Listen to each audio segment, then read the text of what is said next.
most people do have a preconceived idea. If they know the family name, the first thinking is, well, she's been giving everything on a plate. That is Emily Roux, the granddaughter of Albert Roux, who founded Le Gavroche, the first restaurant in Britain to win 3 stars. Gordon Ramsay worked there, Marco Pierre White worked there, and Michel Roux worked there as well, and he ran it for many, many years. And Emily has just told you what every single person assumes about her. I did my catering college in France to get away and to be totally anonymous, because in France, Roux is like the most common name. We had our first rent review recently. They were asking for triple the figure that we had suggested, basically. And then by this point, I'm thinking, but who's going to win at the end of this? It took her 7 years to win her Michelin star at Caractère, and it's just about never giving up. She's got 2 kids, she's got a family, she's got a massive business. This episode will teach you perseverance, patience, and persistence. You're going to love it. No. Okay, there's several days of marinade going on, straining, and it's not what meets the eye. And I think when you taste it, you think, oh. Emily, thank you so much for doing this. I had an absolutely spellbindingly delicious meal here a couple of weeks ago with my friend Harrison, and it was otherworldly. What I loved is, and what was so unique is, I'm going to butcher the pronunciation. Is it Caractère? It means Caractère, yeah, Caractère. absolutely. There we go. Very good. Right, bang on the money. You're French. It's all, as you go through the menu, you have the robust, greedy, curious, and I think it's such a beautiful way of detailing a menu and kind of like the exploration through the food. What I'd like to kind of explore some other character traits, because I think they're kind of essential to your journey. One is patience and perseverance. I know you got a Michelin star last year. I watched the documentary on it. It was beautiful. But I think you've been doing this for a long time. It's like seven years. 7 years, yeah. Talk to me about patience and perseverance. Like how those two character traits played out in your journey?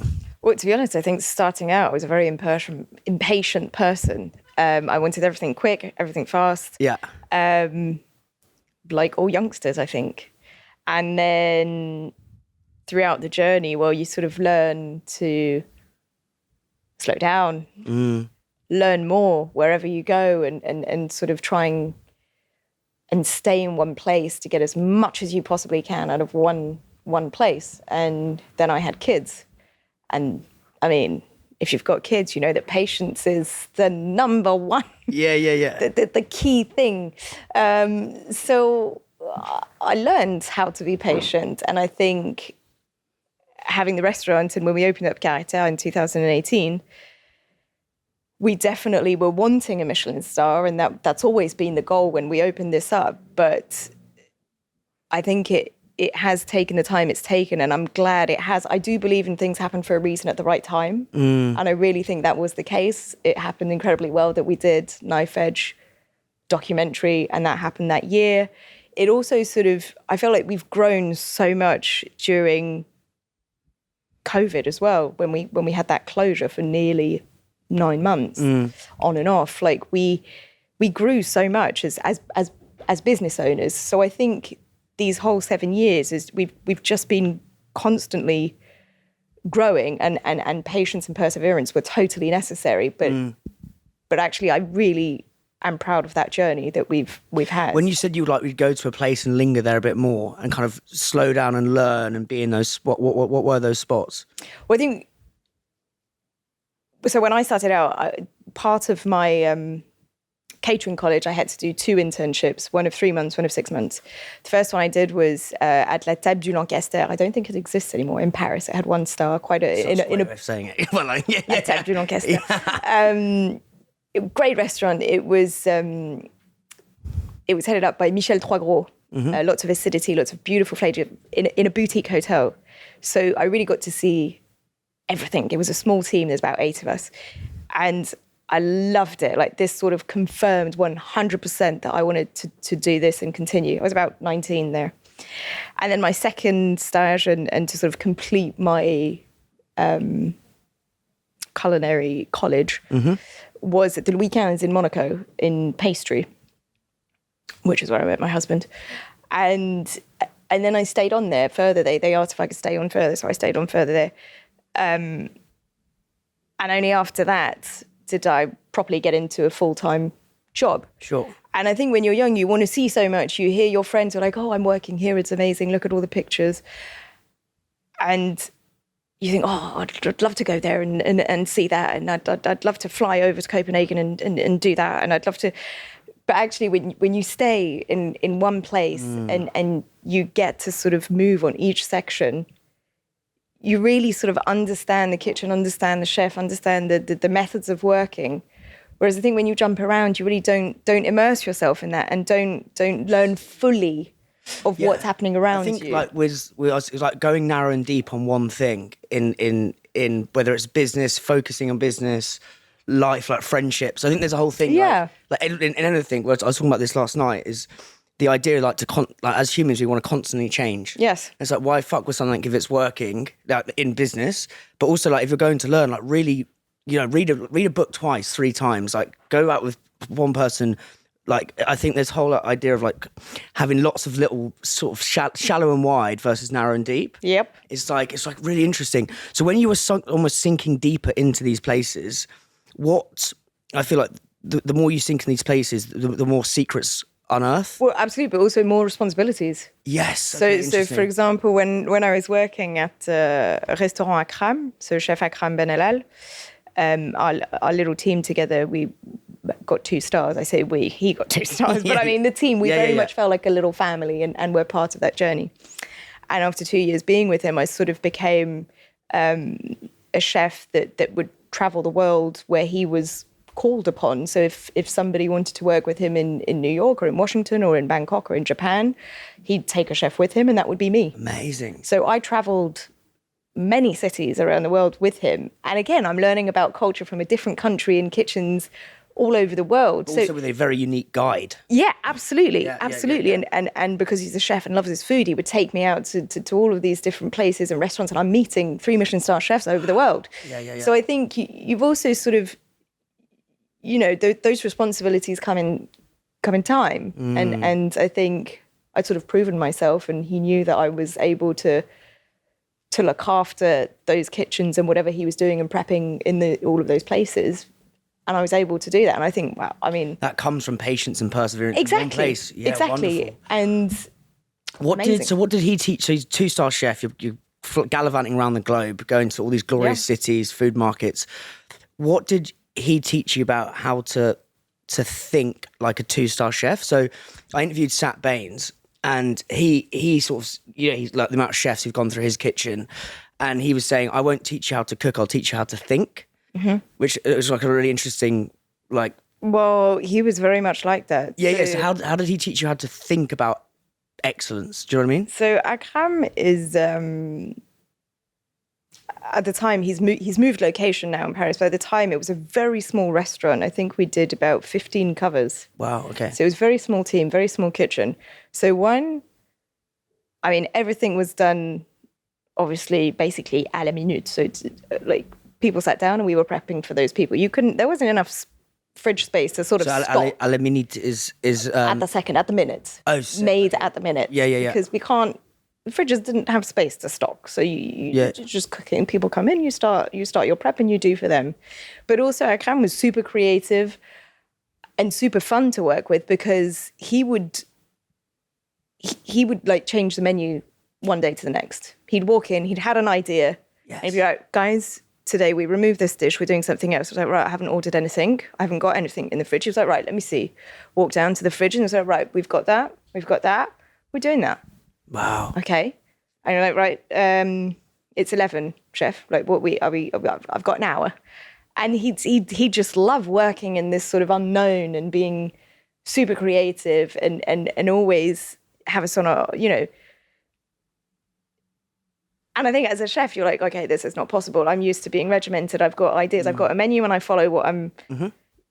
And he was the opposite of that. He was totally creative, totally innovative, and loved to be outside of his comfort zone nonstop, which is also why I think I got so used to it when I traveled with him, arriving in a country where the produce is not the same that I had in Paris. Yeah. And you think, okay, our menu's supposed to be X, but clearly we're not going to be able to do X. So we end up doing Z and Y versions, but being helped by all the chefs over there and the locals who are like, right, let's go to the market. Let me tell you what I think will replicate or blah, blah. So super fun. So from him, you almost learned like curiosity and freedom, and like because I believe like creativity is downstream from curiosity. Yes. So if you imbue curiosity into the way you think and go and really like poke things and ask why, like why, then the creativity comes from that. It's not like this spark of genius. It's this constant curiosity. When you go, like, what was the wildest place you went to with him, and like maybe detail when you get there, like what's his modus operandi for being curious in a new place, you know? I mean, so we did Bangkok, we did Tokyo, which was two of the favourite places that I went to. We did Washington, New York. But I thought Bangkok, first of all, the team were amazing. We were in this very big hotel. I think it was the Four Seasons Hotel, I think. Huge kitchen. And as I just said before, I was used to being in like 10 square meters of a kitchen with 3-4 people. Sure. And I arrived in this massive hotel. There's like kitchens on every floor and teams all over the place. And they're so welcoming. And I think I arrived the first day and I was sort of going through a list of the ingredients that we had asked for this special dinner.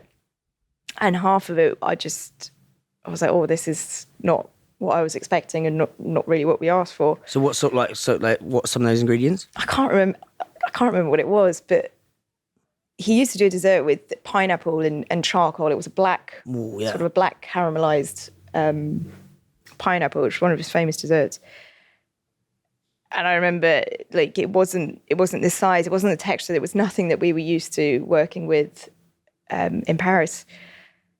And I kept calling him and going, right, what are we doing? He was like, only just figure it out. Just figure it out, you know. And at the time I was like, oh my God, like what am I going to do? Young chef trying to be best self and organise this fabulous dinner.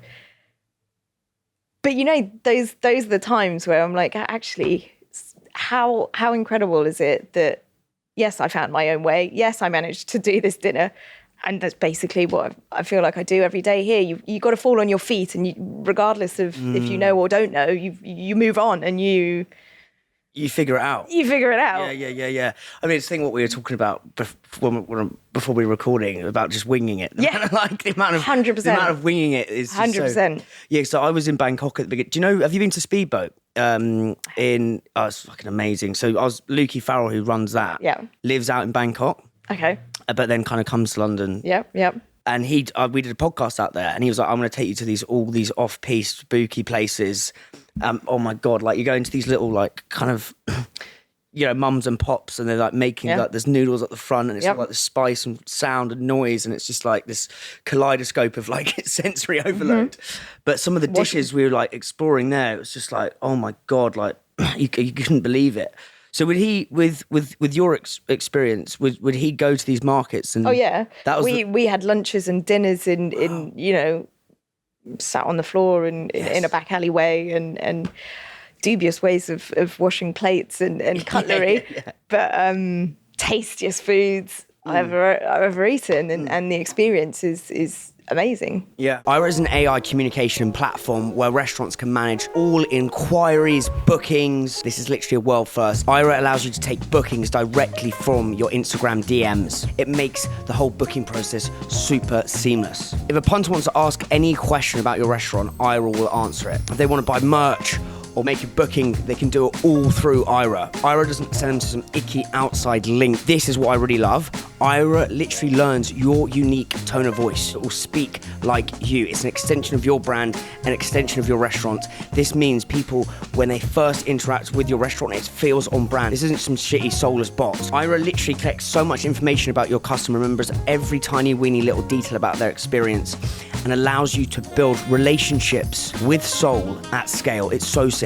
A feature I really love is Aira will automatically send out cold outreach emails. Aira can send these emails to people who haven't been in for a while, to regulars, to people who've got a special occasion coming up. The customer simply clicks the link at the bottom of the email, and the pre-filled booking form is already filled out, so all you got to do is click and you've made the booking. It's so simple. Click the link in the show notes to book a demo. You're going to love it.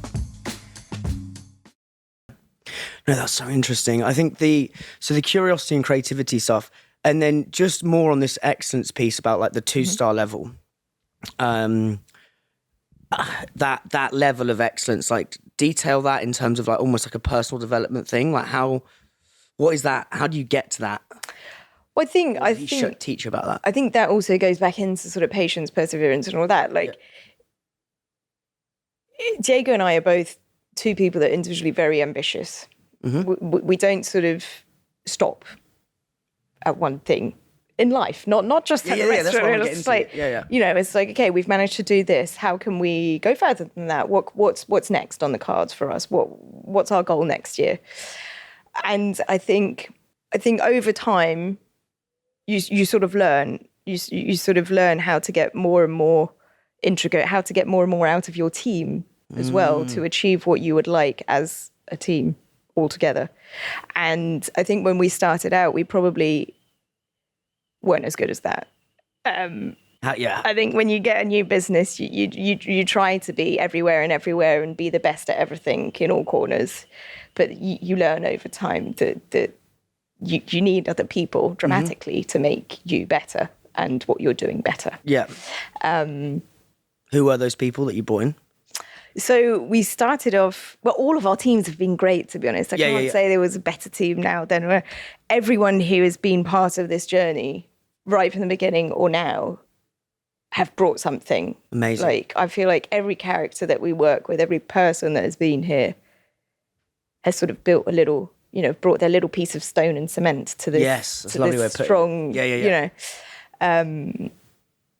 And they're my family. I mean, I spend so much time with these guys. Like, I want to know what's happening in their lives, and I want to know what's going on. Some of them recently bought their first flat. So we had the champagne. We were like, "Have you signed?" Yeah. And I think the journey is all together, and to get that little perfection, that 2-star level or 3-star level, it takes time. It takes patience, perseverance. It takes a team, and it takes people who are able to encompass everyone in that team to bring the best of themselves to the table, and consistently. So every single day that we're here, we want it to be perfection on the plate, and for that, regardless of the team that we have, if someone new arrives, we as a team have to make sure that they're on board and, you know, immediately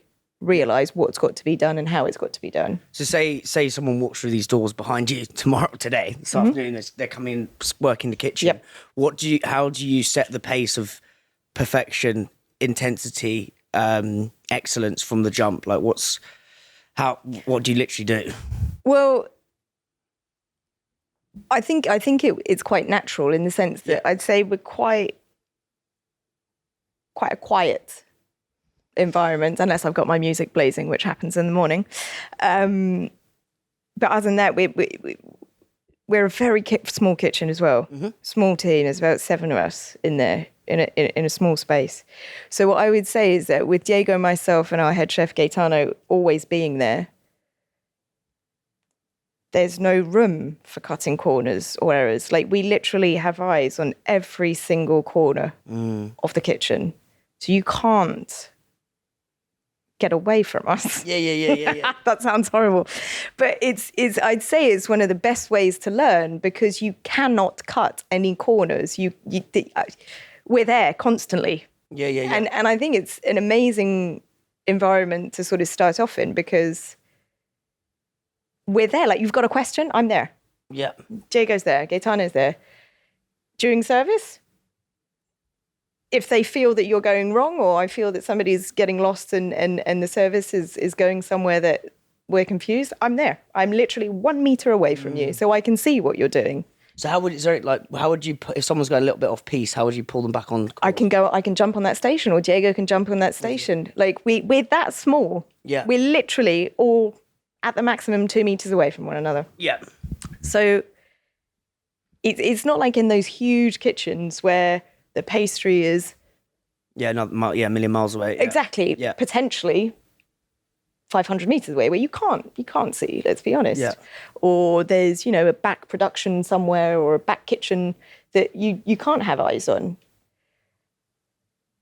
And that's just logistics. It's not But for us, like it's one team. We're all in it together. But I literally see absolutely everything. So that I think it's like only the paranoid survive, but like it's positive paranoia. It is because, and as I said, you've got a question.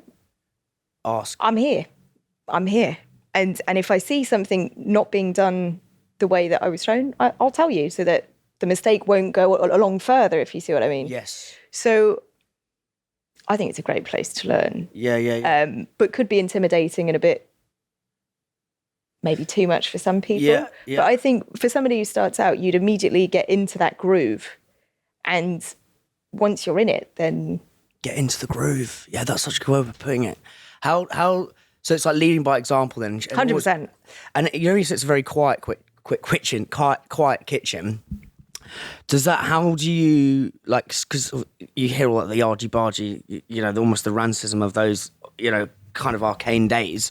How do you kind of be firm and fair? Like, what's your way of, if something's going fucking awfully wrong, like, how do you do that in a calm way? Because it's like, as you say, this is intense stuff, like perfection every day.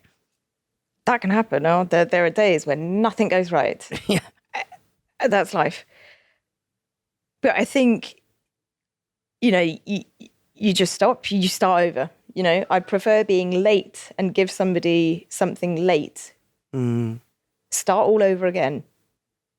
We'll put it out when we're happy and we're proud of sending out what we send out. And I'd much prefer say to the guest, I'm so sorry, we've had a little bit of an issue in the kitchen. It's taken us a little bit longer than planned. Maybe offer an extra drink or something to sort of say, I acknowledge my mistake and my lateness and whatnot, but what I've served, I'm happy.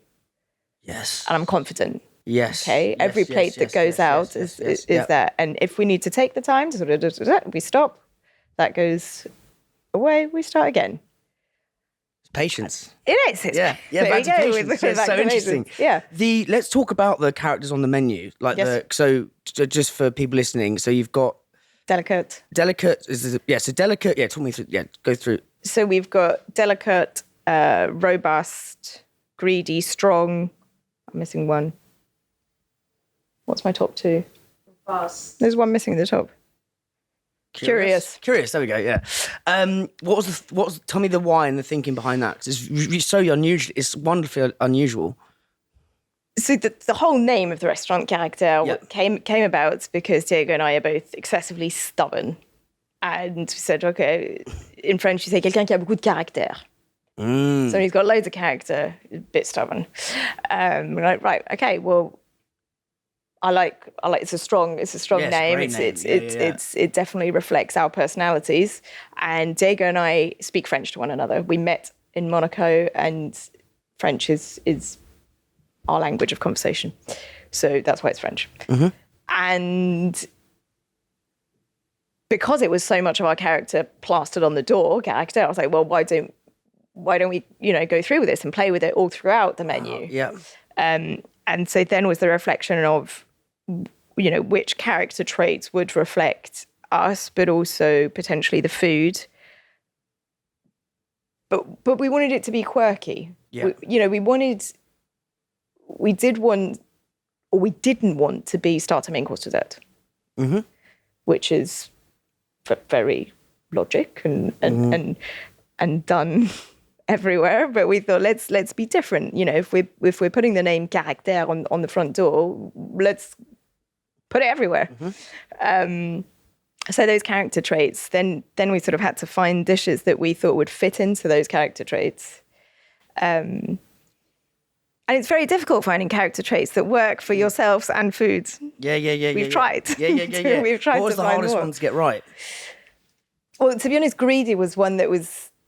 I love the greedy one because it's just... Well, because it's greedy. You get the playfulness. But everyone loves to be a bit of a glorious glutton. Exactly. Do you know what I mean? Like it's... But a lot of people have always said, oh, greedy. It's a bit... Yeah, but I love that.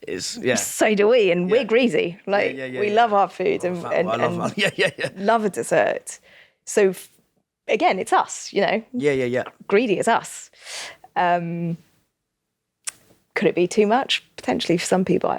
I like the fun of it. Yeah. You got to be a bit of. It's got to be a bit of humour. Yeah. Yeah. So what was it? The hardest. So linking your character, character traits Yes. on the menu, character linking the dish to that, Yes. to then almost imbue that on the customer. Exactly. What was the hardest one to get right? Well, I think curious, which is one of the first ones.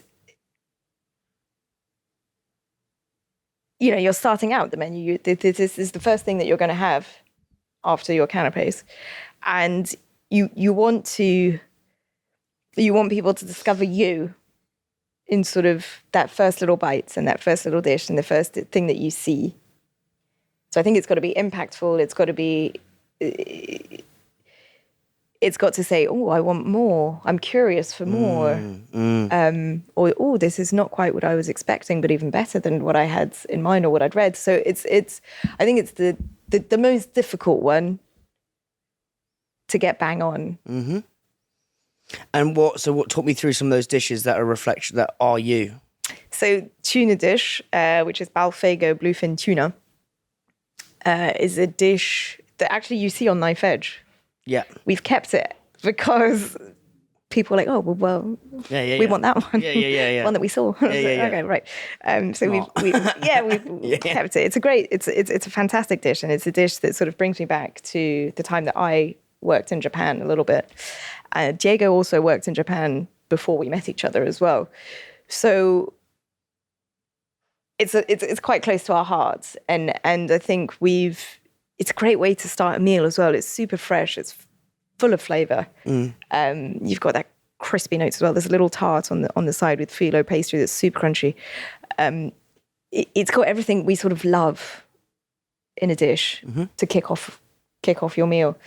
And how does the tuna reflect the curiosity? Is that because that's when you're in Japan, or is it just I think it's more of an invite of curiosity of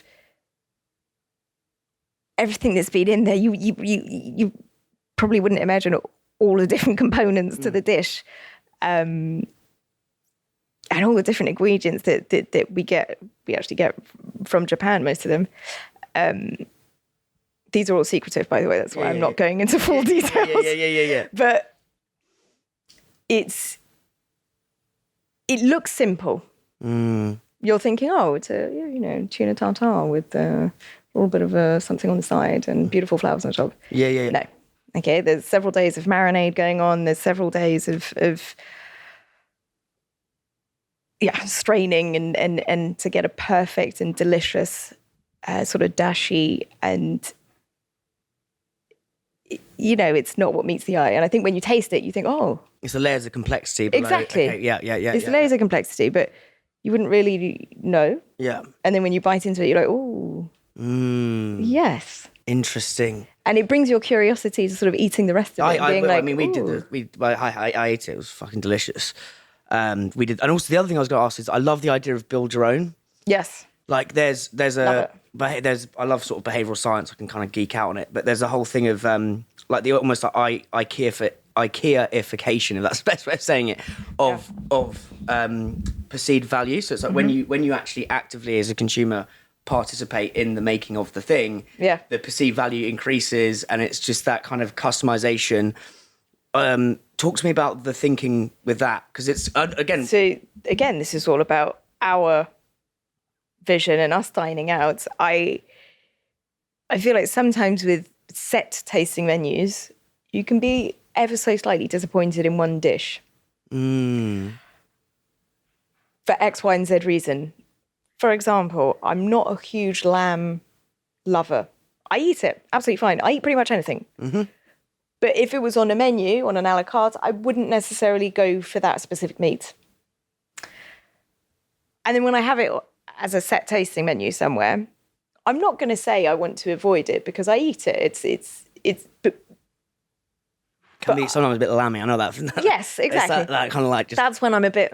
Yeah. Sometimes it's just oh fuck. Yeah, exactly. A bit funky, innit? We're on the same page. Yeah. And so for that reason, I was like, I don't. If we do a tasting menu, I don't want to impose a dish on someone.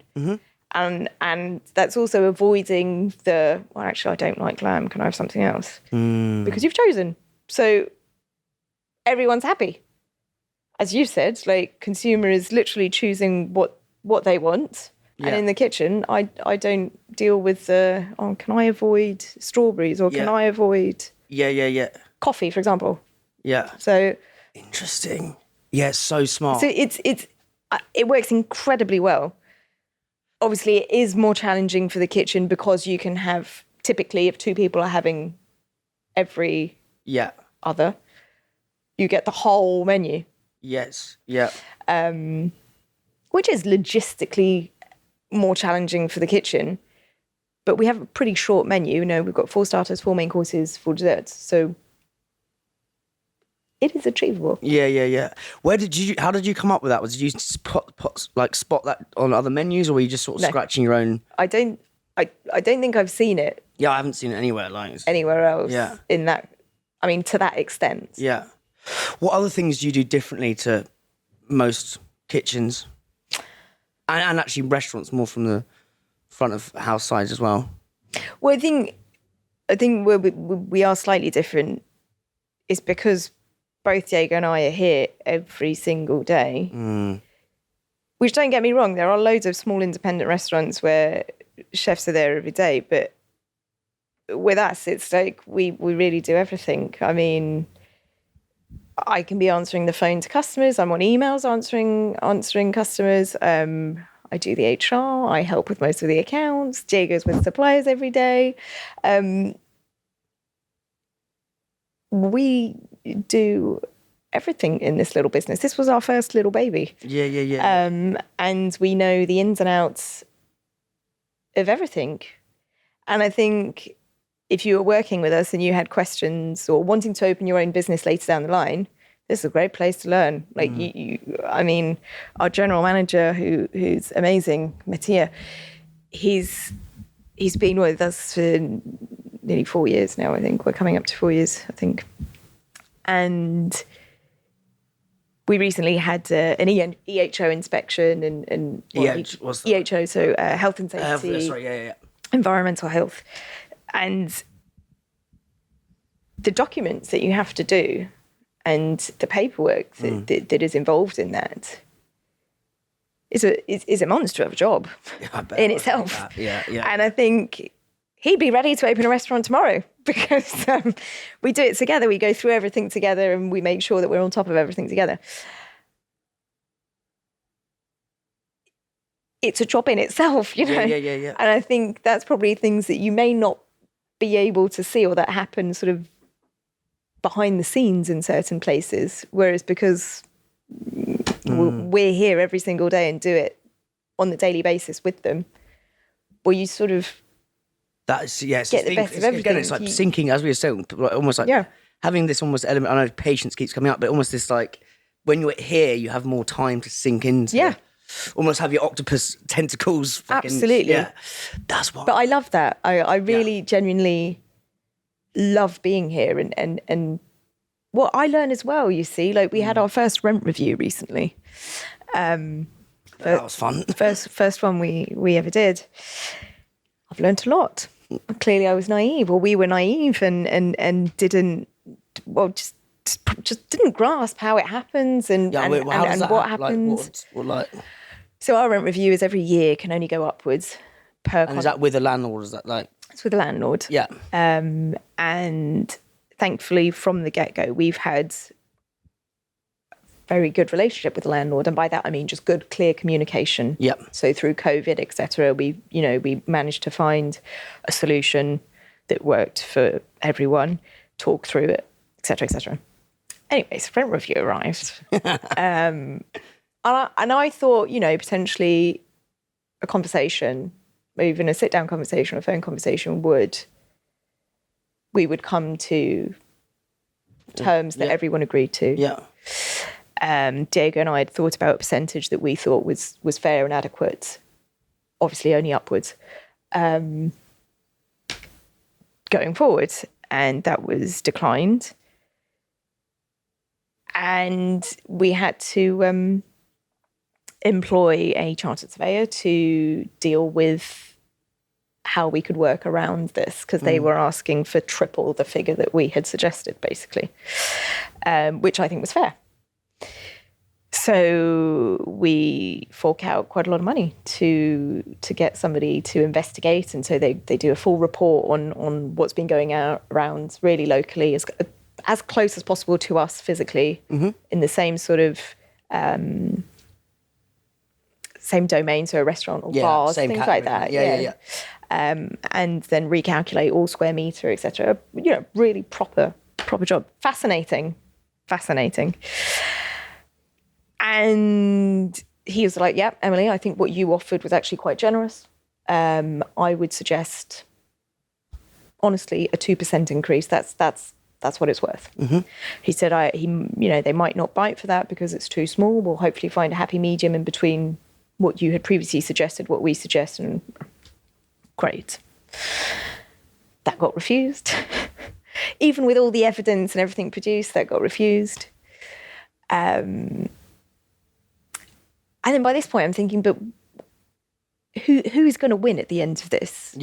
What is the point of this? Apart from me forking out money for a chartered surveyor, the landlord who's going to have to get a chartered surveyor to confront mine. I don't know all the terminology of this, but basically that's what happens. And then if they can't find a solution, then it goes off to RICS, who will then do the final bang. Yeah. So you're all in limbo with all of this. I've got my accountants being like, right, Emily, what's going to be the rent next month? I don't know. Still don't know. It's been 6 months. I still don't know. We're still in limbo. And I've still tried to sort of keep a conversation with the landlords, and he was like, look, I can no longer deal with this. It's with surveyors. Okay, right, great. And all of that, in the end, once we've sent a letter to sort of officially say, right, this is what we're suggesting, take it, or we're going to the next level, sort of to court, essentially. Yeah. And that was agreed. Yeah. So we forked out all of that money to get a price that was lower that I had suggested on the initial conversation. Yeah. And they're getting three times less than what they had suggested. Yeah. So no one's happy.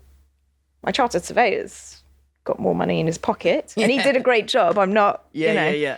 But these are things people don't think of. We eat one of these gorgeous, delicious plates of food. All this just... Yeah.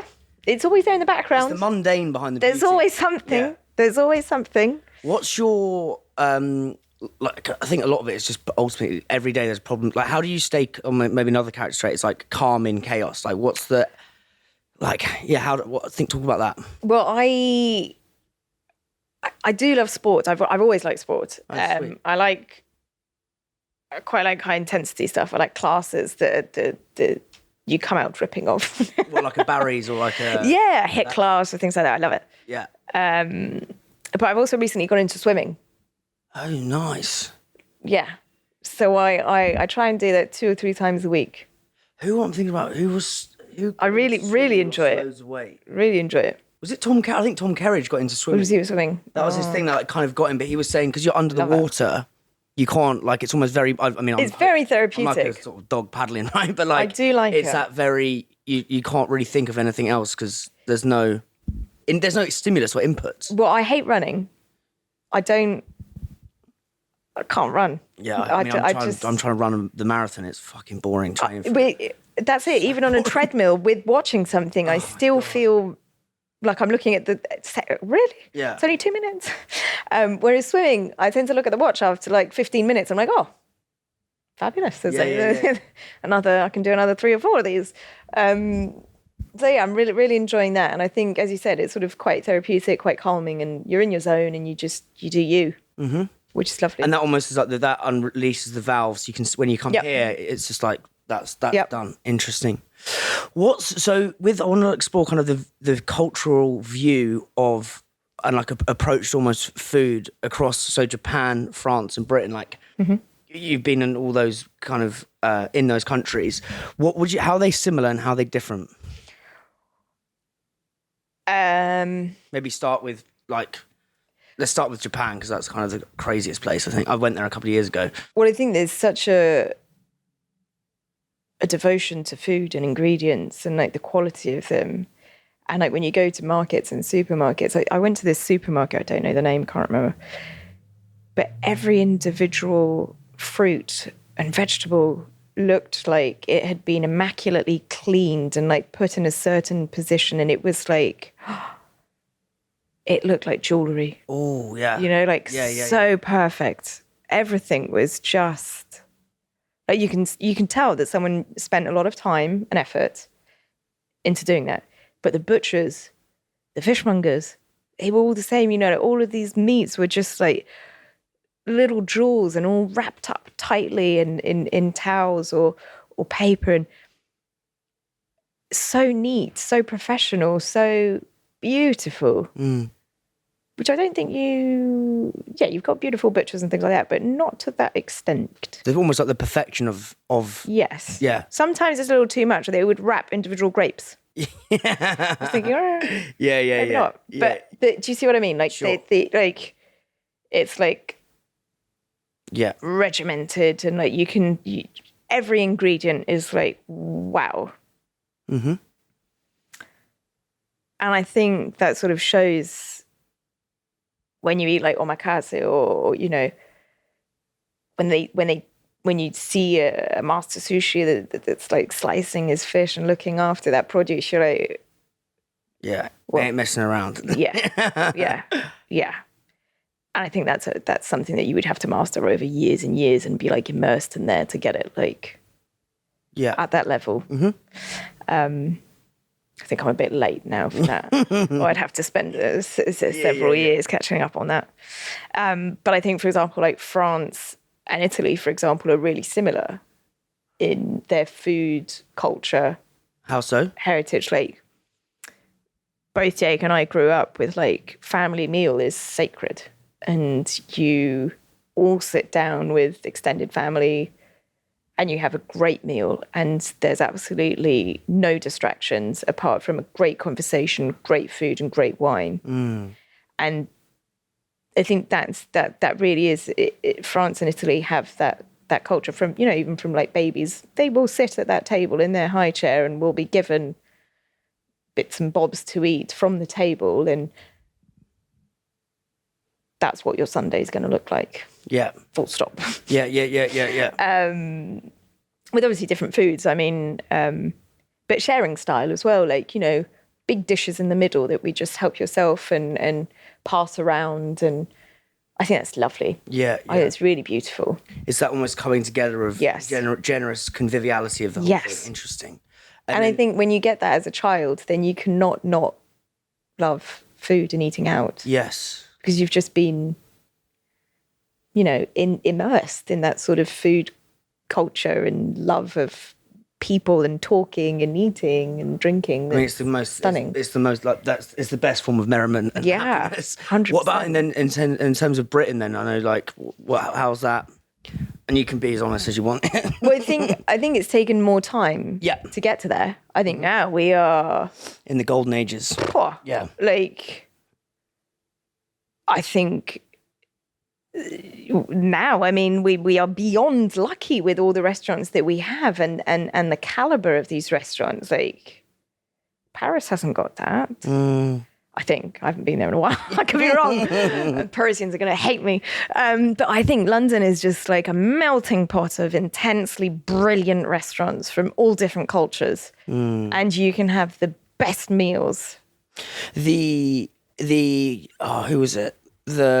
There's a guy who wrote a really good book called Morgan Housel, The Same as Ever. And he goes, you only understand the golden ages in retrospect. Yeah. So it's like, you know, we look at the 80s, like everyone was really easy to make money. Yeah. Like the 60s was with the Beatles and the music and that. And I was speaking to Joe Santi from Hull, the Mexican place. He's an absolute legend. Yeah. We're speaking to him, and he was like, from about 2012 to 2015, we had that. That was like the 1962 music moment for music, for food. She had like almost this melting pot of Instagram, foodies, influencers, street markets, which meant people could try things. Everything, yeah. And like it came alive. It came alive, and like now it's like we're in the golden age. Oh yeah. I think it's amazing. And I think this food culture of sitting down and enjoying with family and friends, we've got that now. I mean, I know loads of families who are now sort of saying, oh no, it was Sunday roast on Sunday, we're not going out, or we'll meet at the pub, or we'll meet somewhere and we'll have a great meal all together as a family. So the Sunday it's roast there now. has always been kind of sacrosanct, hasn't it? Like, Yes, but I think it was quite simple. okay. And it may not have been as adventurous as it would be now, because everyone is so knowledgeable now about food and ingredients and where they're sourcing and what they're doing with them and what sauces can I zhuzh up, or what what's going to make it extra special. Everyone's got a trick up their sleeve now. Yes. So Yeah. The level's gone up. So how would you say London's better than Paris? So I only lived there more than 12 years ago now, so we're going back a bit. Yeah, sure. So it's most definitely changed. But I think at the time, it was quite difficult to walk into a bistro that looked good from the outside and have a great meal. Great, authentic bistro meal. Mm-hmm. There wasn't any amazing Asian restaurants, and I love Asian, so I would try and discover. There was nothing extraordinary at the time. I think this has probably changed now in the past 12 years, but just never at the speed So it's like that it did here. It's the diversity of what you can get. Diversity I don't think is there. But even like the classic bistros, I'm telling you, like some of them are just tourist traps and you can be heavily disappointed. Really? Whereas I don't think you have that here. I think any bistros or anything, you'll have a pretty decent... I think maybe I just love London too. No, much. I think that. So I interviewed Nisha, her surname's escaped me, who runs Mowgli. She's like one of the judges on Great British Menu. Yeah, and she's an amazing story. Like she was a barrister, one of the most well-read people I've ever met. Like has like 6-7 books on the go. Just a kind of a polymath, so clever. And we were talking about similar stuff, and she was like, even though it may have started from nefarious sources, the British Empire, when we were bringing back all this stuff, and we had all these. Absolutely. He basically planted for the last 60 years all these different cultures in London coming together, and then suddenly it's like someone poured gasoline on that fire and and then the quality's gone up. That means the diversity of it is just amazing. It's crazy. It's next to none. Yeah, it's mad, and I love it so much. So Diego worked at Le Gavroche. He did. Head chef. Yep. I would love to know. So like in, let's say, football, for example, right? I don't know if you're a football fan, right? But I support a team, but I don't. Who do you support? Oh no. Okay, we won't go there. No. Who is it? Manchester United. Oh, fair. Well, actually, they're having a bit of resurgence. But like, what I love is when managers learn from mentors, but then refresh or reinvent their style. So, for example, Pep Guardiola, absolute fucking don. Arteta worked underneath him, has now reinvented his style. What I would love to know, like, what are the absolute principles you guys have taken from Le Gavroche, from your the family dynasty first, but then what have you refreshed or kind of jazzed up? Well, I think it goes even further than Gavroche, because Diego worked for Alain Ducasse for over 10 years. Okay. Alain Ducasse is an incredible businessman, an incredible restaurateur, an incredible chef, and French classic cuisine at the base of it, which is also Gavroche, French classic. So I think we also sort of connected in that sense. That was sort of our love and before we met. And I think great sauces is a big part of us, and was a big part of Gavroche, and is a huge part of Alain Ducasse. I think a dish can really be, brought together and be wow, thanks to a sauce or a condiment or, And I firmly believe that fewer ingredients on the plate, but really well executed with a fantastic sauce, can just be amazing. Mm-hmm. I think with Gavroche that was quite true. Most of the dishes were quite simple.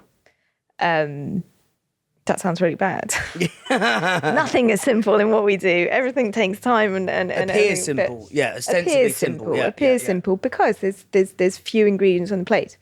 But a sauce takes several days to make. You know, you do your stock, you do your remouille, that goes down. You start your jus. It's.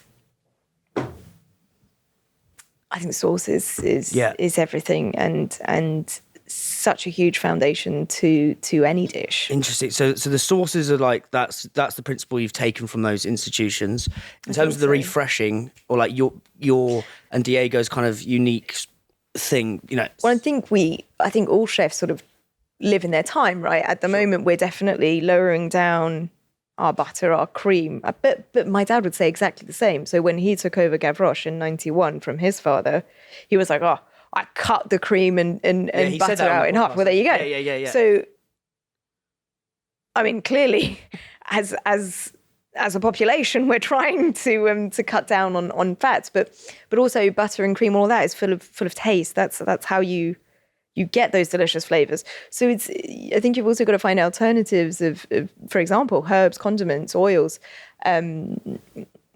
smokiness, miso. There's so much stuff that you can use and play with to get those really incredible flavors. So I think I think we all sort of evolve within what's happening around us. So it's definitely not just a beurre blanc now. Yeah. It's like adaptive to your environment. And you said Alain Ducasse is an amazing business person. Yes.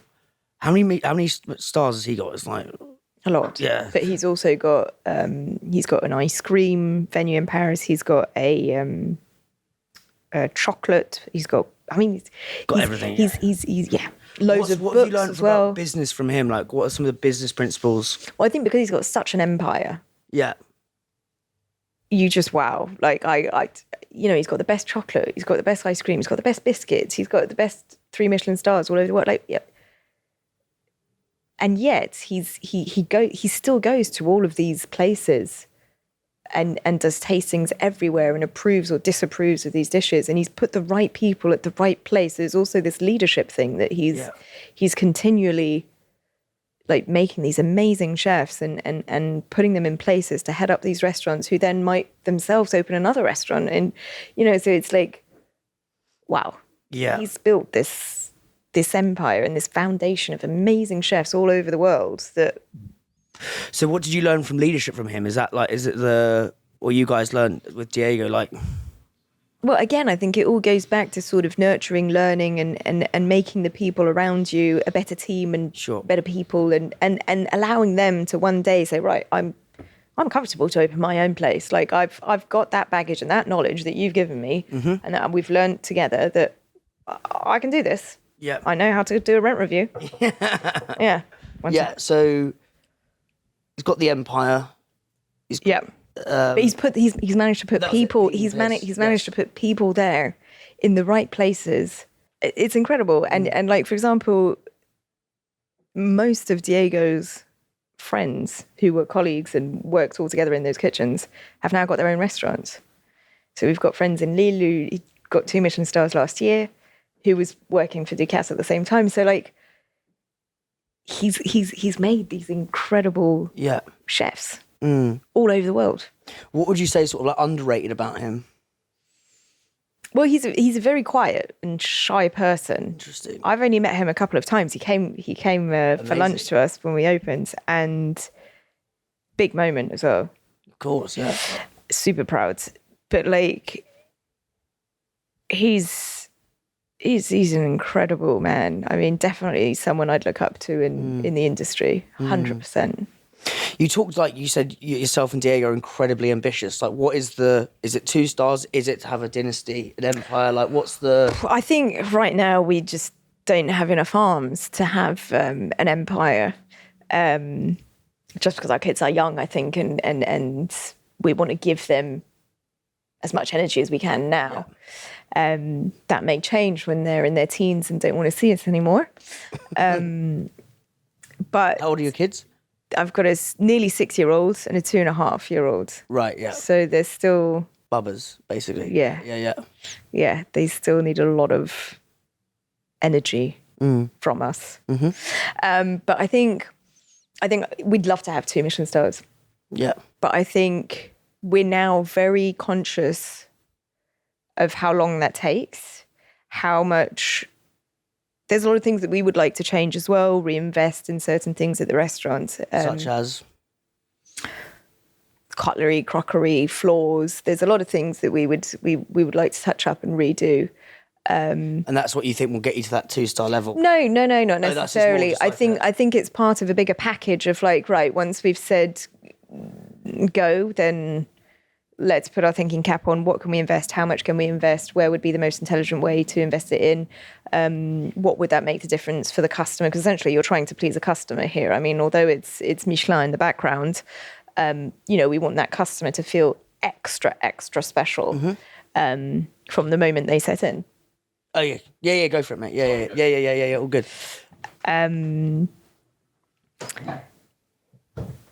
So I think,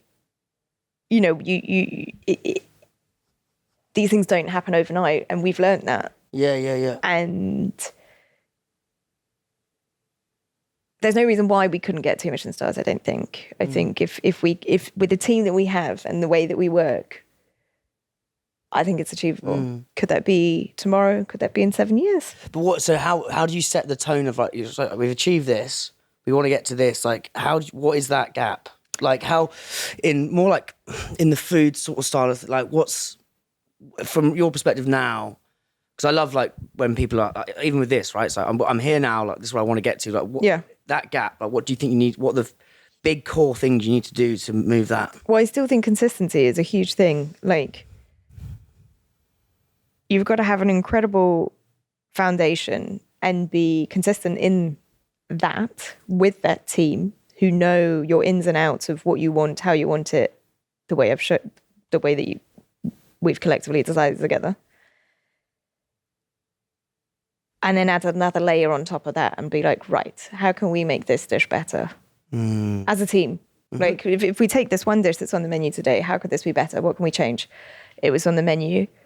It's a dish that we've liked, but how can we take that a step further? How can we desiccate this dish and say, okay, tomorrow, how would the consumer like that even better? How would a guest be even more wowed about it? And it could be like a really stupid thing of crockery or cutlery or, a little something extra that you... And you're like, actually,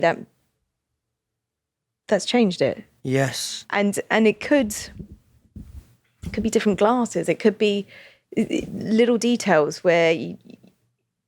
It's all in those little details. Yes. That's one thing I did was another mind-blowing thing and very unique was the plates the dishes are served on. It's fucking art, man. Like it's very maybe when I'll get some pictures for this for the YouTube, we can get it on the screen. But like, what's the process and the thinking behind that? How do you think of it almost like art? Like, I love crockery and cutlery. I love it. Yeah. I think I could pour immense amount of money into there if everyone let me. What do you love about it so much? Like,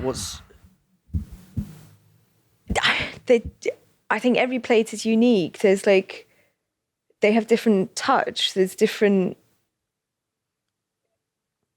They embellish the foods. They can change a whole dynamic of when it comes to you, and you see this beautiful plate, and then you see what's inside it. Like there's different layers to a plate. Yeah. And colours do so much as well. Are we staying white and super pure and letting out everything inside speaking, or are we going with something darker and something that's more obscure and will probably have you looking more intricately at what's going on in that plate, and something bright in colour to stand out in a darker plate?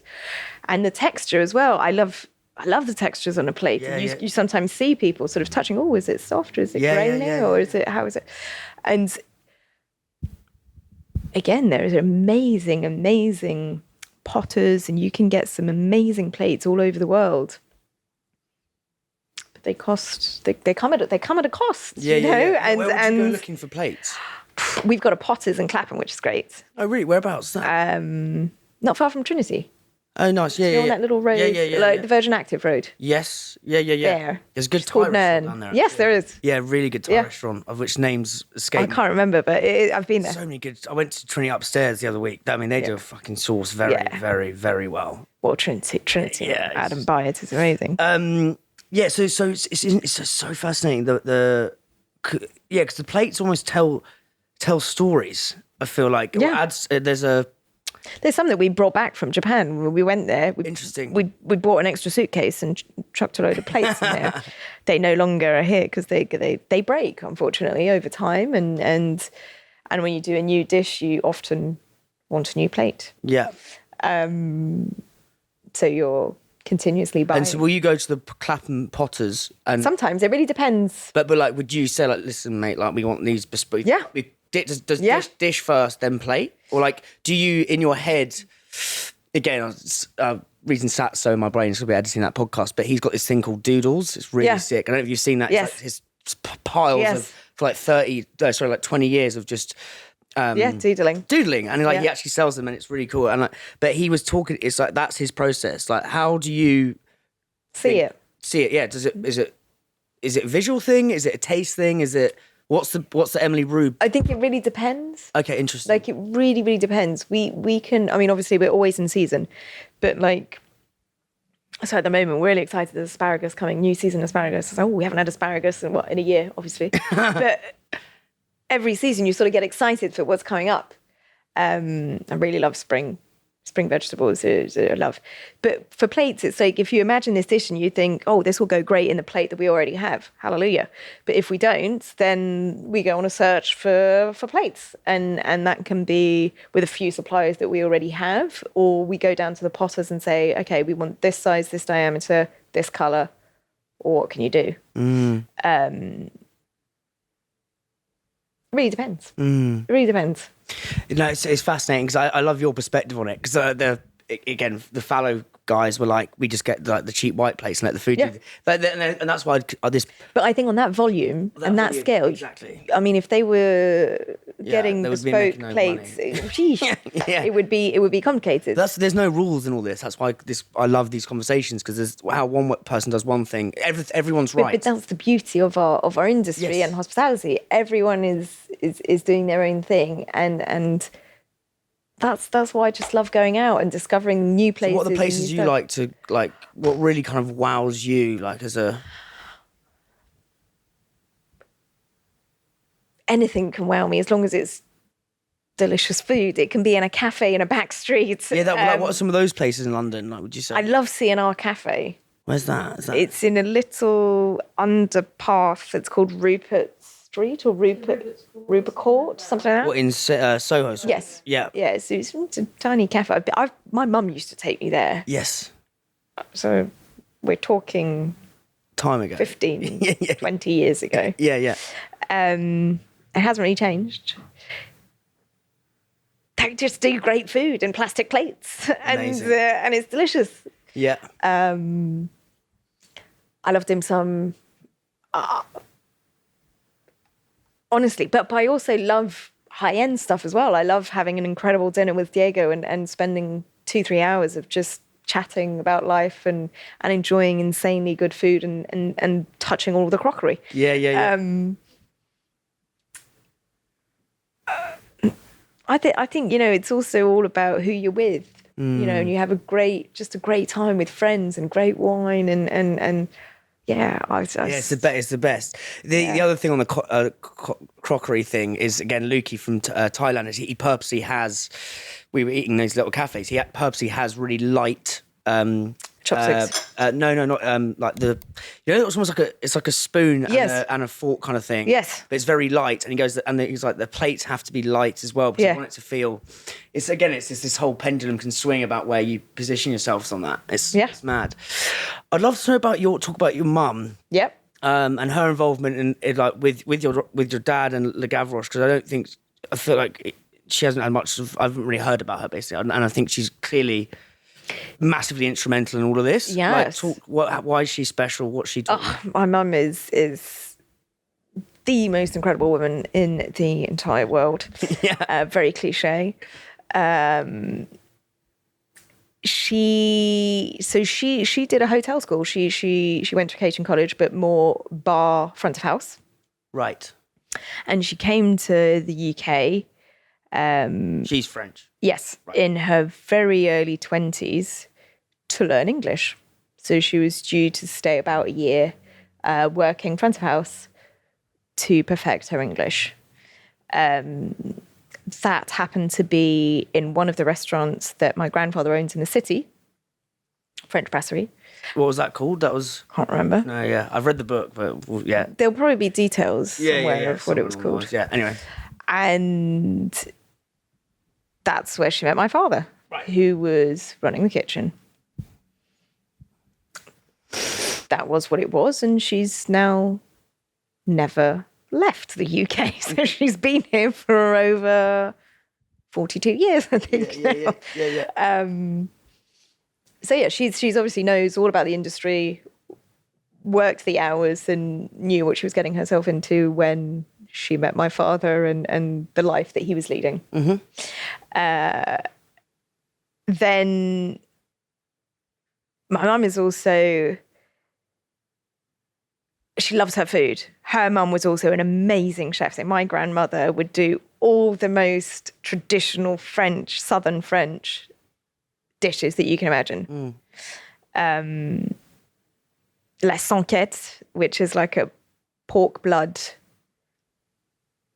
looks like a pancake. It's not a pancake, and she'd add her spring onions, lots of pepper in there, bit of mushrooms. It's delicious. Something that you'd think, oh, what the hell are you going on about, woman? But delicious. And she'd do her terrines, she'd do pâtés. Like, she was incredible. She had 4 kids, and she would, they were very well fed. So I think my mum has always had like food in her DNA and blood. And so I've always been very well fed at home. I bet. Obviously. Yeah. But that was more my mum, because my father was at work during the week and would only be home on the weekends. So my mum would look after all food. So I was sort of brought up with. Were you living in London? Where were you guys? Okay. Yes. Yeah. In Clapham. Oh, so that, because I thought you were in Kent. Oh, no. So that was, your dad was. He was born. Sorry, that was it. Yeah. In Kent, but I grew up there, and so my mum would look after all the dinners. So yeah. So it was mainly like Southern French food.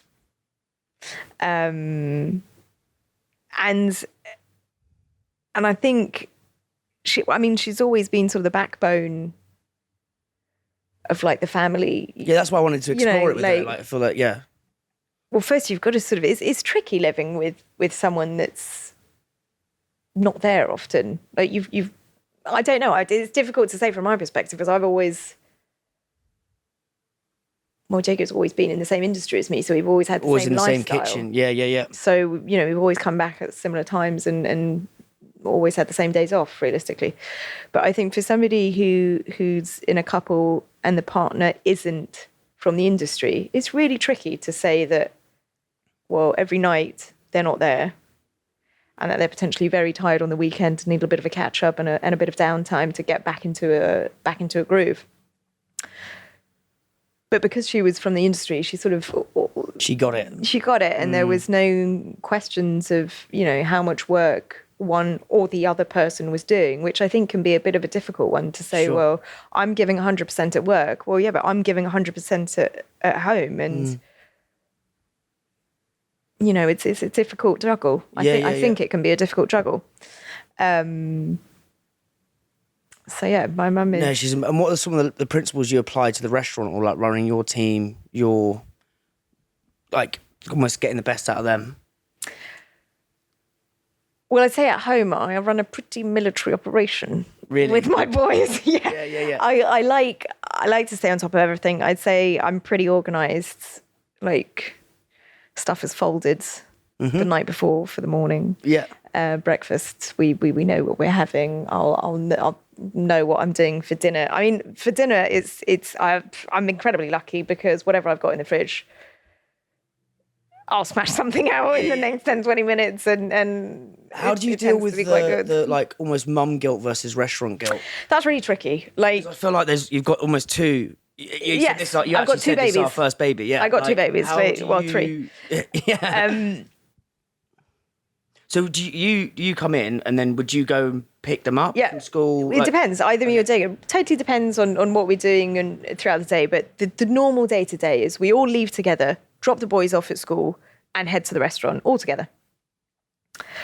And Diego and I are here alone until the kitchen team arrive around 11:30. So we get all that time to prep by ourselves, which is actually when you have the whole kitchen to yourself, you can put the music on and you know, really therapeutic, get a lot done. Which then sort of allows me, I try to do a bit of admin, try and do a couple of hours of admin before I or Diego head off to get the kids. So what, like this time's like what, like time's that like? 3 o'clock. 3, yeah. 2:30, 3 o'clock. And then, so depending on whoever's collecting, we'll take them home, fed, bathed, bed, or come back here, or there's a babysitter at home, which allows us to both come back, or one of us will stay home, depending on what's happening at the restaurant or if it's not too busy, etc. So I'd say on an average, I'd be here 3 nights a week. Right. And the other person is there. There's always one of us here. Yeah, sure. It's great. You're in a great position to do that. Yeah, exactly. But that demands high levels of logistics. Yeah. And organisation and saying, operation. Right, which, do we have a babysitter here? My parents were also super helpful when it comes to looking after the boys.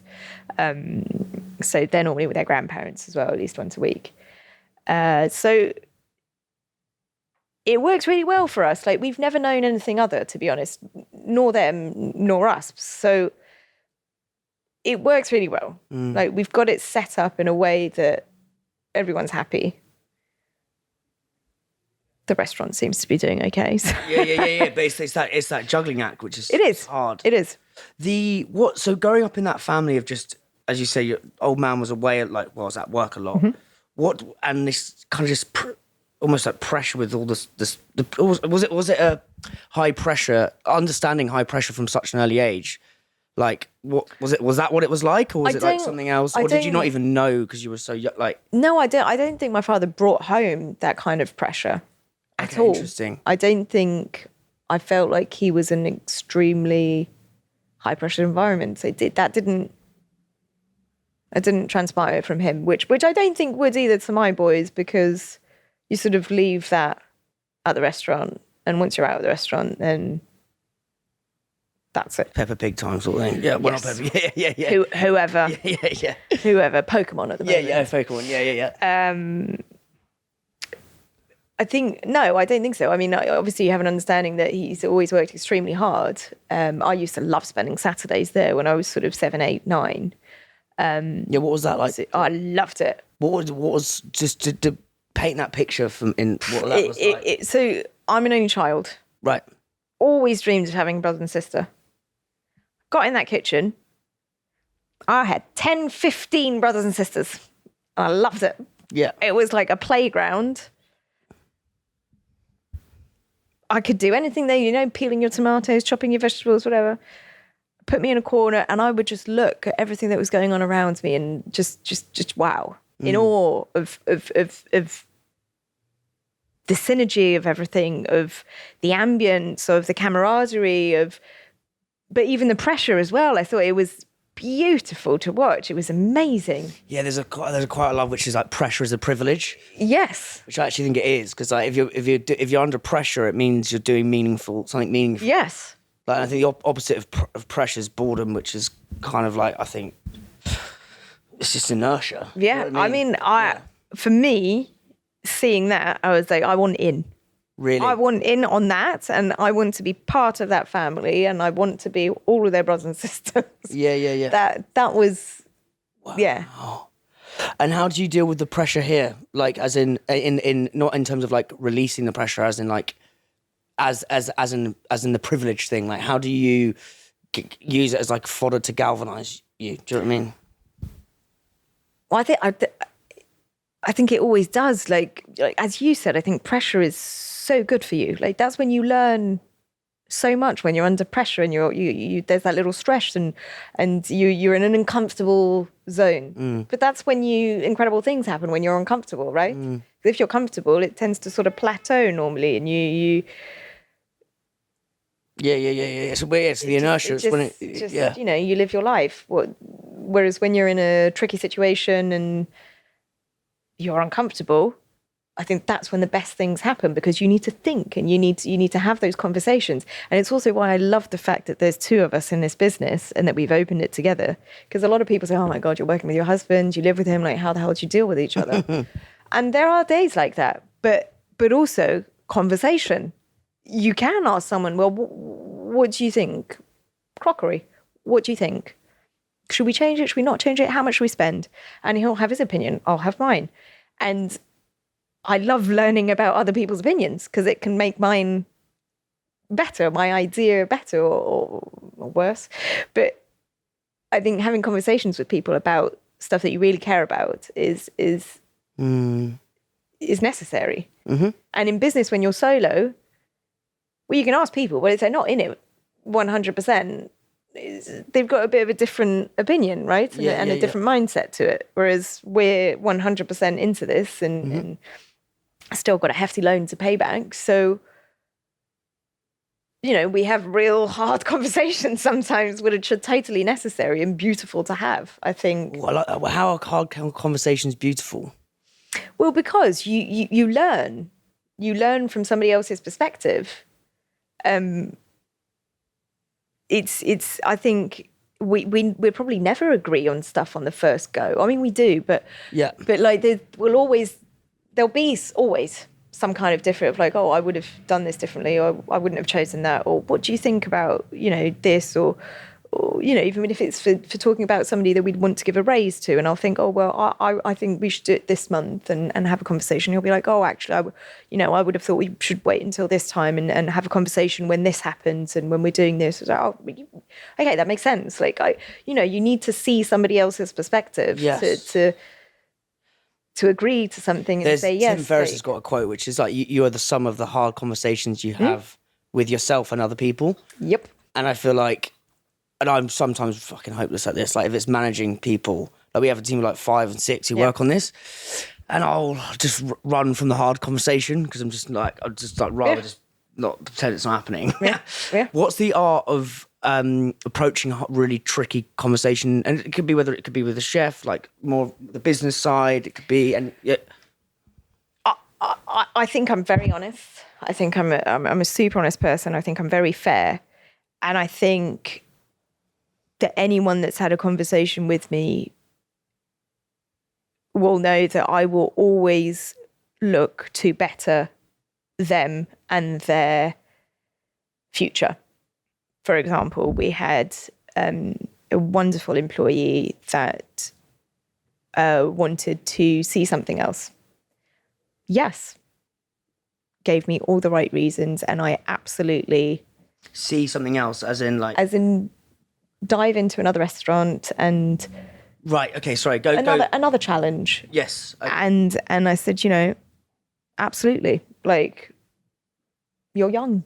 You have to see other things.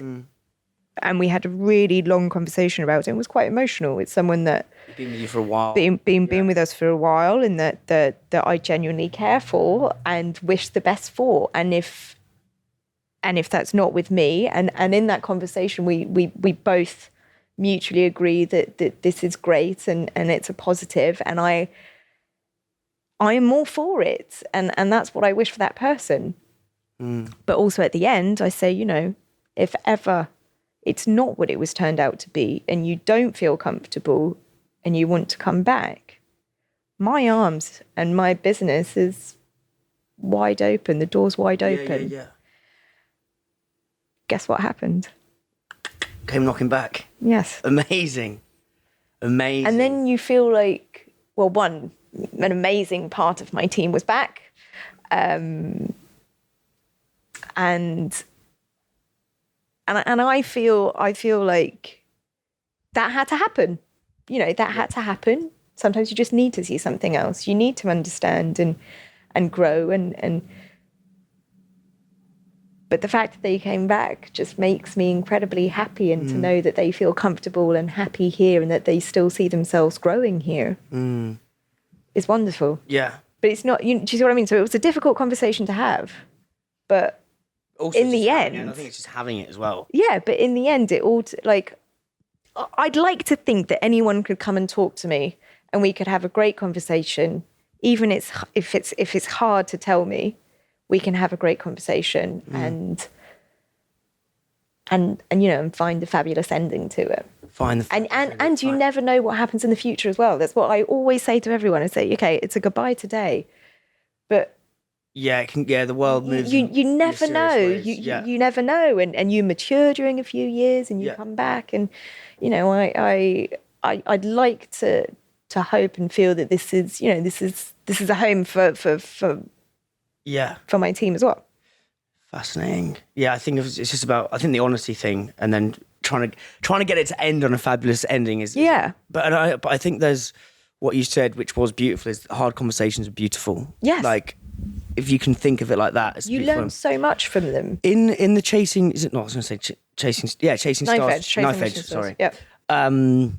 You talk about like the blessing and the curse of the Roux name, and the nepotism thing that gets shrouded upon you. We like to talk about this, and interesting. I'm really good friends with the her name's Phoebe. Her dad did goo puddings, like this in supermarket. Love goo. Amazing. That's a wild story. He basically was just lived in Brussels and went to this patisserie every day. And then was like, I'm eating one of those, and was like, fuck it, I'm just going to create it. And then goo was created, mad. Love goo. And she's building her own podcast as well. But she's like, the dad doesn't want anything to do with that name, because she knows that people think, so she wants to get all her own sponsorship, which I really like. How do you think about that? Like, what's the good, what's the bad, what's the ugly about it? I mean, I know, I suspect now, I'm pretty sure that most people do have a preconceived idea if they know the family name and yes. and what my family have done over the years in the UK. I'm pretty sure they'll, the first thinking is, well, she's been giving everything on a plate, she probably worked at Gavroche for a couple of years, and that's it. She was given a restaurant, and that's where she is. So that's absolutely not at all what happened. And all the people I work with on the daily, or who worked in France with, know that. I mean, I think I'm incredibly hardworking. I'm incredibly passionate, and I have put in more hours, I think, than anyone would have. I also think people are probably blissfully unaware that I did my catering college in France to get away and to be totally anonymous, because in France, Roux is like the most common name that you can find, surname that you can find. Like Smith? Yes, 100%. Yes. Yeah. Loads of Roux.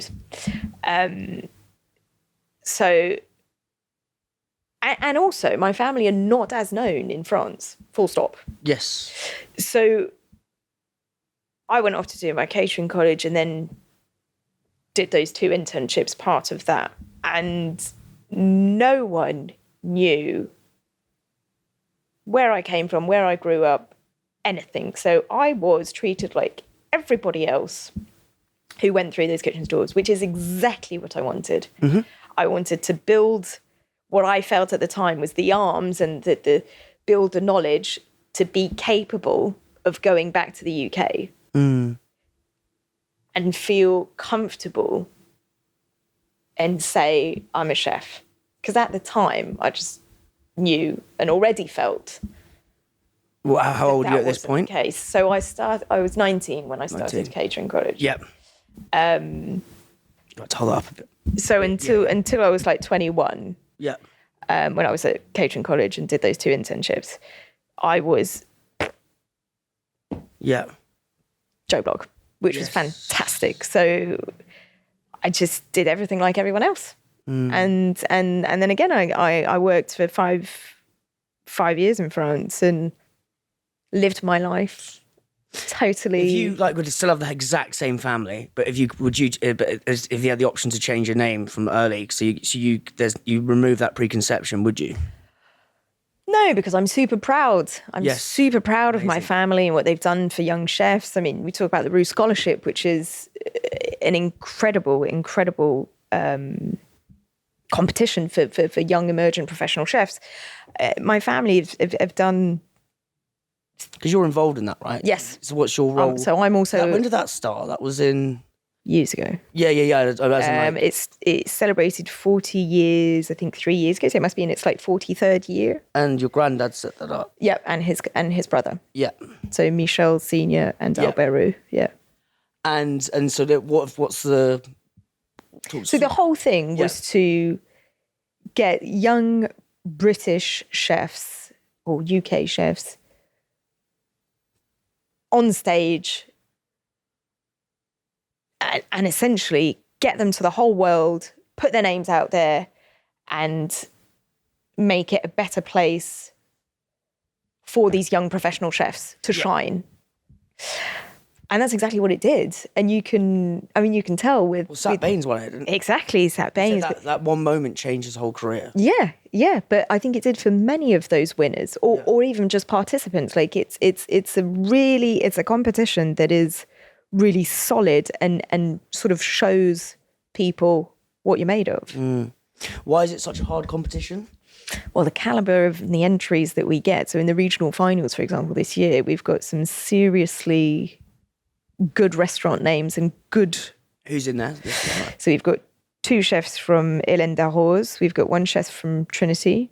We've got 2 from Coworth Park. There's 1 from the Ritz.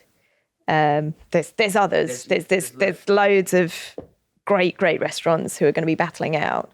But it's a hardcore competition. Yeah, because I remember Sat was saying to me, he's like he just, I don't know, I think it was sort of like, fuck it, I'm going to win this. Like it was really, had a really good, it was really like delicious story about it.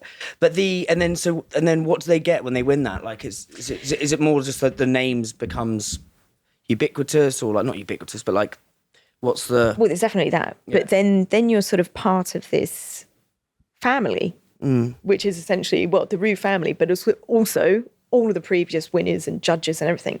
And you can get to do a stage essentially wherever you like in the world or do different mini stages. Amazing. Wherever, which I think would be incredibly fun to do.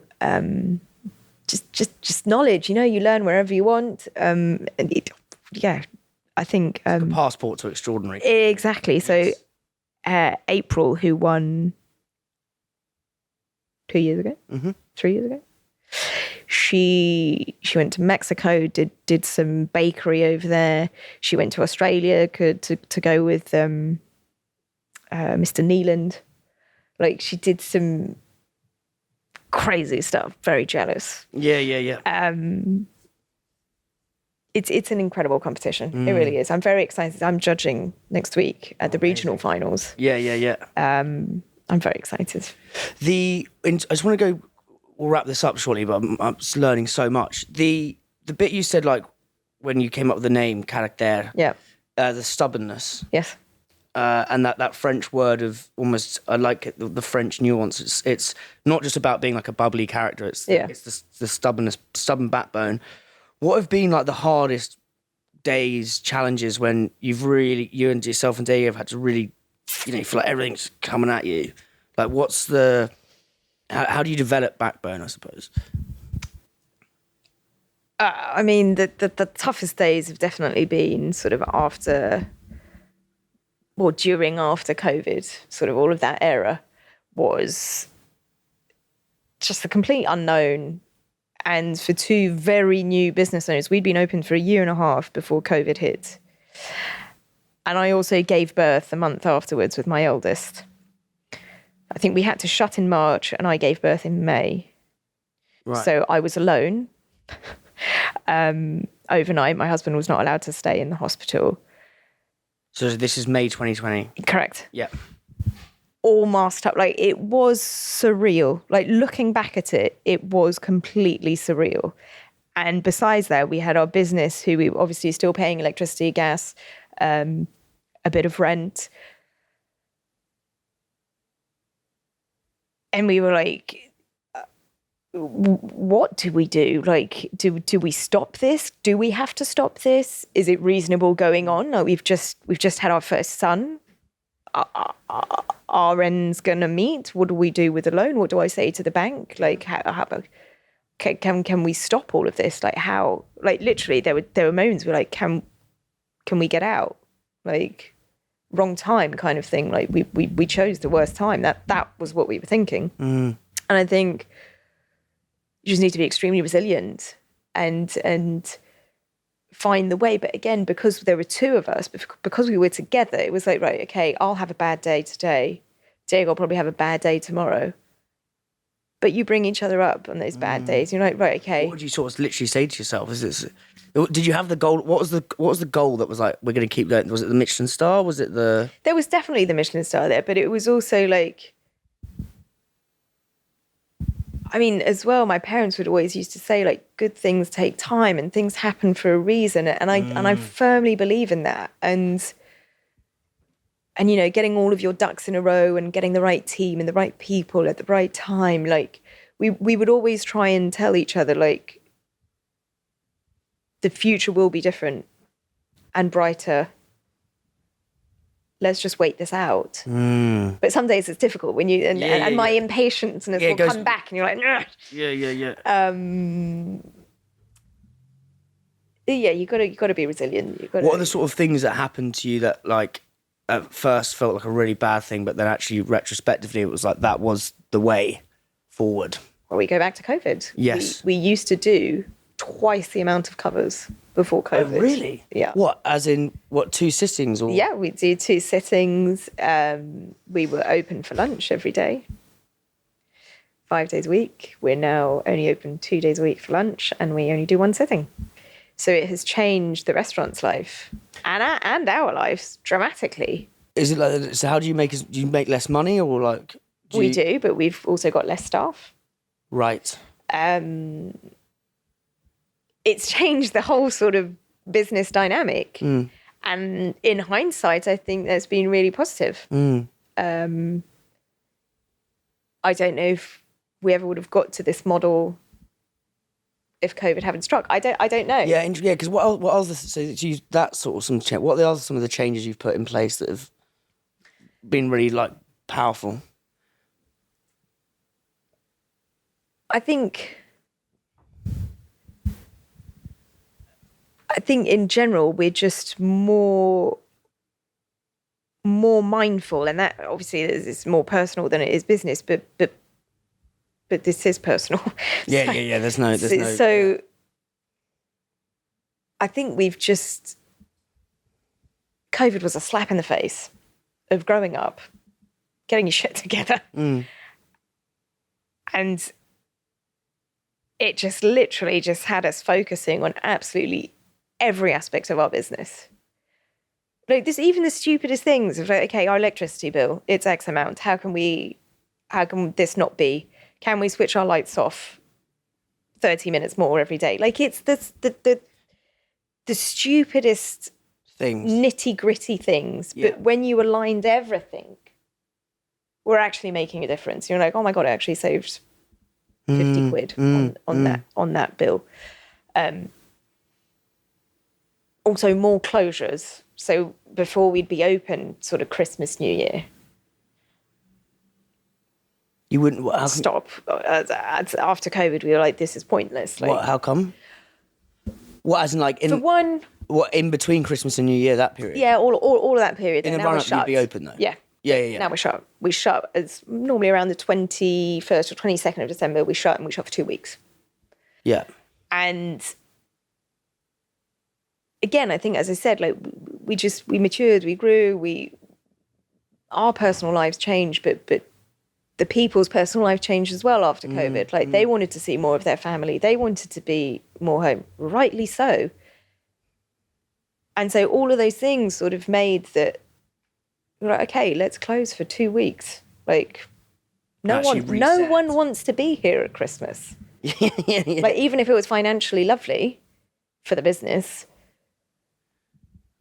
why do it if we're not happy as a collective? Like, if the team is thinking of their family that's at home or their friends or whoever, like, why are we here? So that went. It's almost just, again, slowing down, having more patience. Yeah. But I think you learn that as you go. Yeah, I mean, along, I ask all these questions selfishly because I have macro patience, micro scatty impatience.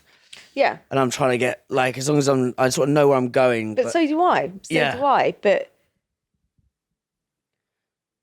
I think good things take time. Yes. Yeah. And as well, I'd always say, like, never take a decision immediately. Never. If somebody asks me something and it's requiring a yes or no, and it's an important question, not what colour would you like on the wall, I'll never give an immediate answer. It's a let me think about it. I need time to sort of put myself in that person's shoes. And in that person's shoes, what does my husband think? What do I think? What's the best outcome for me and you? Like, there's... Slowing down. Yeah, yeah. Whereas as a young individual, I'd have been like, yeah. Or no. When you call your old man, like, what's some of the best advice he's given you? Like, just about, it could be life, could be anything. Well, definitely patience. Definitely. Interesting. Especially knowing me as a young and super passionate person. You just want to bulldoze through life and yeah, like anyone, I think. But he's somebody who's extremely honest. We we'll have very thoughtful conversations. He was a pool of knowledge during COVID. I mean, his restaurant was 53 years of age when it shut down. So he had way more experience and knowledge than me. So he's always been, like, the most helpful, kind, obviously father figure, but also businessman and yeah. What's he talk about the business side of things? So I asked him what Albert taught him. So I would love that kind of thing. I think it's quite a nice way to wrap it up. I think I probably undervalue myself sometimes. I'm the same. And he would sort of be like, look, Emily, you've been in the industry for X many years now. Like, you're established, you're this, you're that. Like, stand up tall and be the confident person that you can be. And I think I am. Like, today, I'd say I am a confident person. But again, that self-confidence has taken time, that many years to get to. Why do you think you had a lack of confidence? Well, I think that's all to do, again, back with the name and nepotism and what people would think of me and what people will probably still think of me in the long run, which is why I think the self-confidence now is so important to say, well, it doesn't really matter what people think. I know my worth and my value, and I know...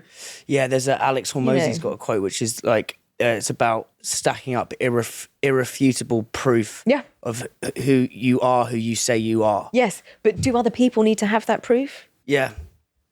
Well, also it's like, but also you know that. Yeah, it's for you. You've done that. Again, it's like, Jimmy Carr says it's what does he say? What other people think of you is none of your business. Like, exactly.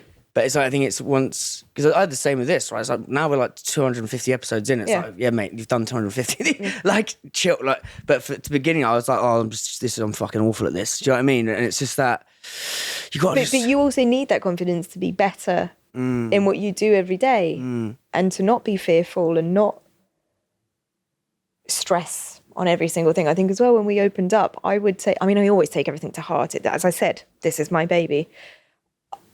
I will always take everything to heart, but there's ways of managing that now where it's like, okay, I've taken it to heart and it's annoyed me and I've taken it upon myself. But then when I'm out of here and we move on, we shut that door and that page. And how do you take things less personally? Again, I will take things very personally. I think sometimes you see into them too quickly. Like, sometimes if I get an email of somebody who is unhappy for X, Y reason, first of all, I do an investigation So like, I want to understand the ins and outs of everything. Any examples of this specifically? I can't remember what it was for, but there was a long email. She was unhappy about the evening. I can't remember the actual pinpoint of it. Clearly it wasn't that. But again, I took it to heart, so I investigate. I ask everybody the questions. This was over the weekend because the email was sent on a Sunday night. I was like, right, okay, call up my general manager. What happened? What did you understand? Did I misread this? Right, okay. And I'm thinking about it, and then Diego's like, right, this is consuming you. Like, it's try and stop. And so I replied. So the next day I replied in the morning and long email and the lady still seems to be frustrated and sort of, right, I've got to call her. I've got to call her. So this is all still with my weekend and my time where I'm supposed to be enjoying with my kids and whatnot. And in the end, clearly it was a very simple misunderstanding that over a phone call was hashed in the space of 2 minutes. And everyone was happy. And I'm thinking, well, that just bucketed my whole weekend for nothing. Like, sometimes I see too deeply. Well, we all see too deeply into things. I think especially women, we're very good at like overthinking, overanalyzing and Oh my God. And clearly I'd read this email probably not in the right tone, made all huff in my head about it when... I also think creative people are like, I always say like overthinking used positively is creativity. But overthinking used negatively is anxiety. Kind of, and it's, but you know, they're two sides of the same coin. Like a lot of creative people are kind of anxious and take things very personally. You need to for your creative work. 100%. But it's just like but it can turn into, it's your best friend and your worst enemy at the same time. It is, but you see, I think when over the years,